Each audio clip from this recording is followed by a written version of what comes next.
আসসালামু আলাইকুম বন্ধুরা, দেখতে পাচ্ছেন কবুতর। এগুলো বলে একটা হয় রেসার পাইট, রেসার পাইট দুটা। তো কবুতর আপনি এভাবে পালতে পারেন আমার মতো ঘর বানিয়ে। দেখতে পাচ্ছেন খুব সুন্দর ঘর বানিয়েছি। এর ভিতরেই আমার ইচ্ছা হয় ছাড়তে পারি, ইচ্ছা নাও ছাড়তে পারি। তো আমার উপর ডিপেন্ড করে। তো এভাবে কবুতর পালেন আপনি। প্রতিটা ঘরে ঘরে 4-5 জোড়া কবুতর পালতে পারেন। বুঝতে পারছেন ঘরের স্টাইল। এগুলো সব রেসার ফাইট। তো আপনি 10 জোড়া কবুতর পাললে প্রতি মাসে 5 জোড়া অন্তত বাচ্চা পাবেন। তো কবুতর পালে আপনারা স্বাবলম্বী হন এবং সবাইকে উদ্বুদ্ধ করেন।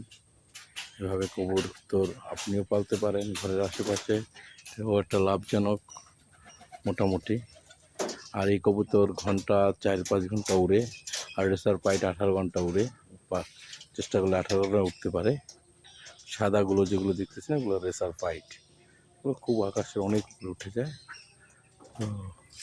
এভাবে কবুতর আপনিও লালন পালন করতে পারেন। দেখতে পাচ্ছেন কবুতরগুলো, ঘরগুলো এইভাবে ঘর বানিয়ে মিস্ত্রির সাথে যোগাযোগ করে তারপর ঘর বানাবেন। তো কবুতরের রিল্যাক্সের দরকার। এমনভাবে ঘরটা তৈরি করবেন যে চারিদিকে তো সে উঠতে পারে ভিতরে। পানির পট, পানি পরিষ্কার রাখবেন। এভাবে লালন পালন কবুতর। তো ধন্যবাদ সবাইকে। আবারও কোনো এক ভিডিও নিয়ে ফিরে আসবো। প্লিজ দয়া করে আমার এই ভিডিওটা শেয়ার করে দিবেন যদি পারেন। আসসালামু আলাইকুম।